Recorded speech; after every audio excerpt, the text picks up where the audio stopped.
been mayor for 17 months and you have a question about how I feel about optics? What is the role of the First Lady in your administration, and how do we justify spending upwards of $80,000 to redecorate an office for her and staff in our current financial situation?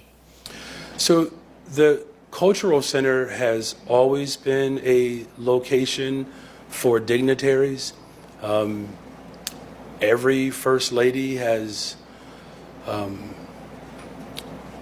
had office space, there. Spit it out. Renovations for my office or any other office is standard procedure. Our commitment to invest in people is still our commitment. Is there any concern? Hold on. Hold on.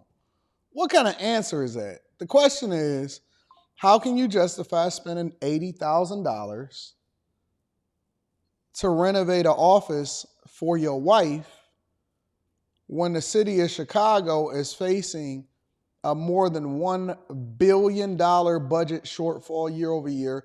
You've stopped hiring police officers and even running a police academy in order to try to fill that budget hole. You remove ShotSpotter so that the people can't even preventatively know whether or not a shot went off, and then you can save lives and possibly even have people arrested. You've completely ran the city into the ground. You're spending $100 million on a new contract for migrants and upwards of a $100 billion, I'm sorry, not $100 billion. I don't want to inflate the number. Upwards of $1 billion thus far from the Chicago budget towards the migrant crisis. The question is, sir, and I'm going to rewind it because I think I missed this answer. The question is, sir, how can you justify spending $80,000 on your wife for an office renovation and new furniture when the people of Chicago are suffering and the city is facing layoffs and a deficit? Let me see if I can get another answer. Make sure y'all tap into the Patreon. Link is in the description. Also, teach Hanley 40% off your first order, 20% off for life, and then get your tickets to come and kick it with me. I think I'm going to head over to Chicago very soon to do a little bit of a talk. We'll see. I've been mayor for 17 months and you have a question about how I feel about optics? What is the role of the First Lady in your administration, and how do we justify spending upwards of $80,000 to redecorate an office for her and staff in our current financial situation? So the Cultural Center has always been a location for dignitaries. So basically, you deserve it no matter what. No matter what your wife deserved for her office, and the reckless spending that is happening at the top is just normal. This is what we do. It don't matter about the optics, don't matter about the people, don't matter about the cops, don't matter about nobody else. It don't matter that you should be the first person to take a haircut before anybody else, any public person. You the person that's supposed to freeze y'all salary. Did y'all know that they all gave themselves raises? The mayor and all of the aldermen over there in Chicago? Yes, they did. Yes, they did. Every First Lady has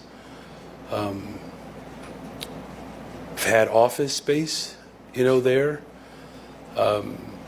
Renovations for my office or any other office is standard procedure. This is crazy. Our commitment to invest in people is still our commitment.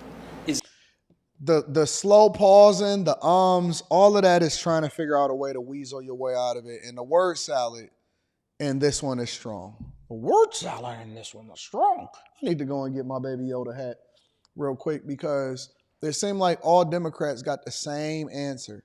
The way that they word salad through their way through a press conference and questions, I'm surprised they even take them anymore. Is there any concern about optics of spending $4,000 on a desk or $4,000 in club chairs at a time when the city is in this sort of budget hole?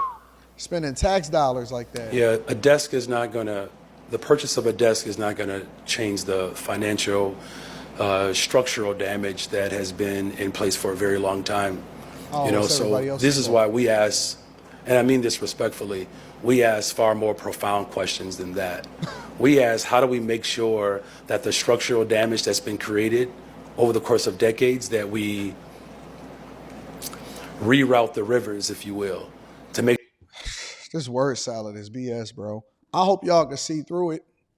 I hope y'all can see through it. If it be your own people. This is what y'all get over there in Chicago for voting in the school teacher. I did the research this morning because I wanted to understand a little bit more about Chicago elections. And in the last mayoral election, in which he basically told y'all that he is what he is, before that, first of all, he was one of the people that voted for the strike for the teachers in 2019. He was the one that helped lead the strike against the city. The second thing is he was one of the people that advocated for defunding the police, even though he withdrew that when he figured out that he was going to be running for mayor. He wanted to get the better optics. I mean, he had the spiky hair and all of that stuff. And this guy is no different. Again, y'all got a third grade teacher or elementary school teacher in there running a multi-billion-dollar budget, and he got a mohawk in office in Chicago. And you think that this makes sense, that this is great optics for you guys, let alone that he can adequately run this office and it makes sense? The first thing that they should do is they should have did an audit. The second thing that they should have did was said, hey, we can't afford it. We a sanctuary city. We got to get our things in order. The third thing that they should have did, they should have boosted up safety. And fourth, they shouldn't be raising property taxes, but lower their spending, starting with your wife's desk and chairs. Make sure that it gets to the places where there's dry land. And that's what we're doing. Respectfully, sir, rivers? the question wasn't necessarily about just the dollar amount, but about the optics of that.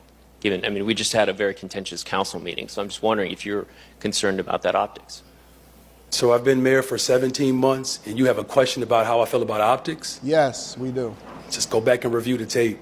What? If I were to allow my leadership to be based on someone's opinion of me, it would be a derelict of duty.